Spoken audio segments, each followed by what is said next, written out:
Well, howdy there, Internet people. It's Bo again.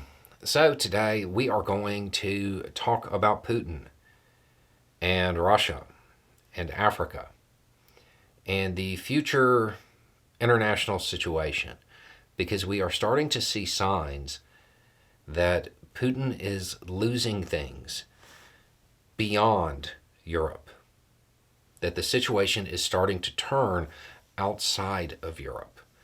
And a slip now will have huge impacts in the future as the world kind of realigns in different ways.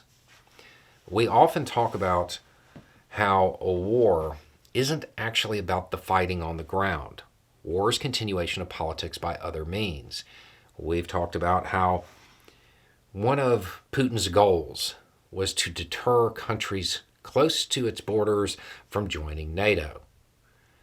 When they invaded Ukraine, well, that didn't go so well. It expanded NATO. At that moment, the war was lost because that was the point, one of his stated reasons. The future is in Africa. We've talked about it for years on the channel, how the Middle East is being deprioritized, and the new playground of world powers when it comes to foreign policy is going to be Africa. Africa is not fond of Putin at the moment. And there are a couple of reasons for this. Okay, so Russia held a summit in St. Petersburg. Historically, Russia has had a really decent relationship with African nations. In 2019, 43 heads of state, delegations from different countries came to this summit. This year, 17 did. That is a massive decline. Now, one of the reasons for the sudden change of attitude has to do with Putin pulling out of the grain deal. When I talk about it, I focus on countries that absolutely need that grain, that need it as aid, that need that grain. I don't talk about the countries that can buy it, because that's a little bit of a different situation. It's not quite as dire. However, in that international poker game where everybody's cheating, if the grain is cut off, well, the grain that is bought, it costs more. And countries in Africa, it's harder to make up that difference. So that had a lot to do with it. When Putin pulled out of the grain deal and then hit the ports, destroyed thousands of tons of grain, it angered a lot of African nations. Kenya publicly condemned it. And most people are pointing to this as the reason for African nations to be less receptive to Putin. Now, Putin did offer, I want to say 50,000 tons of food for free to 6 countries. The offer didn't even get extended to everybody who showed up. That's not going to play well. The grain is part of it, but there was something else that happened. Africa sent a peace mission. Delegates from different countries, different organizations, leaders from all over the continent sent a peace mission. And they were going to go to Ukraine and they were going to go to Russia. Talk to them both, see if maybe they could help in some way. They went to Ukraine first. Now, realistically, they can't do anything. And Zelensky certainly knew that. But Zelensky also understood the assignment. This was way beyond just African nations trying to help stop a conflict. This was an African peace mission to Europe. It was huge. It was a huge deal. This was a whole bunch of countries stepping up to the plate internationally in a big way, trying to become fuller members of the international community. Zelensky sat down with them. Now, Putin, who knew they were there at the time, he hit the Capitol while they were there. That didn't go over well.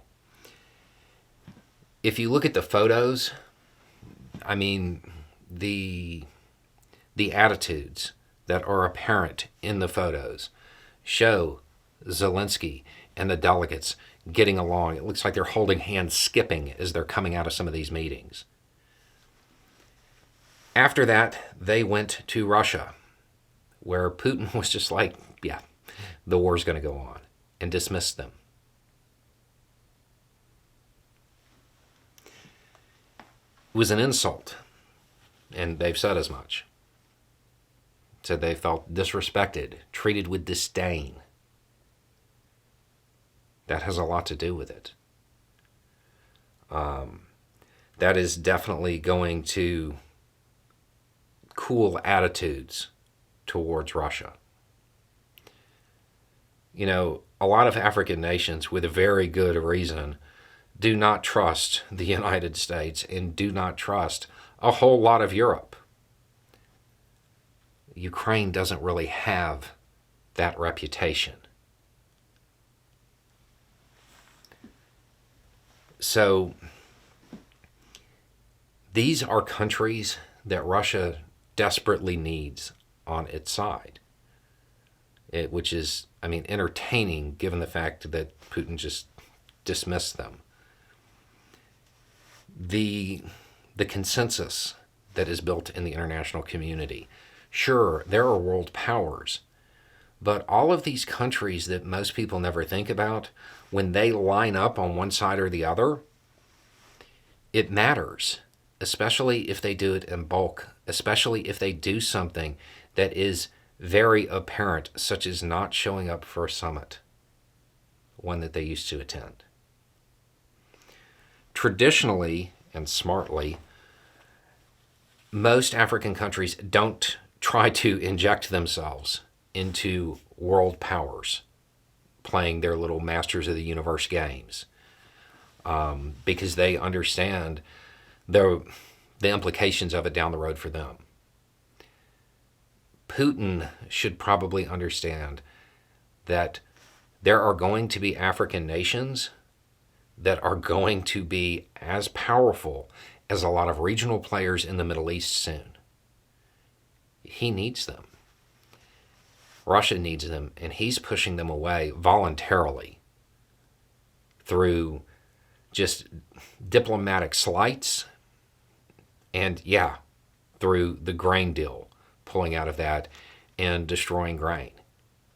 There are a lot of countries where food insecurity it's not something that is manageable. It's something that if their aid is disrupted, if supplies are disrupted, people cease to be. And that kind of instability can sometimes lead to a change of government, which means governments are very responsive and they have a lot of feelings towards anything that disrupts food supply. The humanitarian aid that was offered, the countries probably know it's going to come with strings, because it always does. Remember, foreign policy, it's not about morality, it's about power. This might have been a power play from a textbook written in the 50s. It wouldn't work today.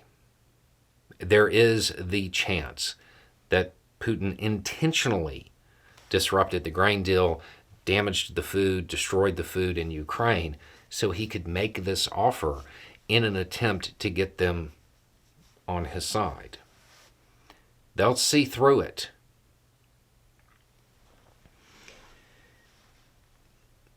Russia is kind of squandering what it had as almost a lead over a lot of countries when it comes to Africa. Africa is going to be as important as the Middle East has been for the last 50 years. And Putin is destroying Russia's ability to exercise influence there. Are they going to turn to the U.S., to European powers? Probably not. But they might turn to China. Anyway, it's just a thought. Y'all have a good day.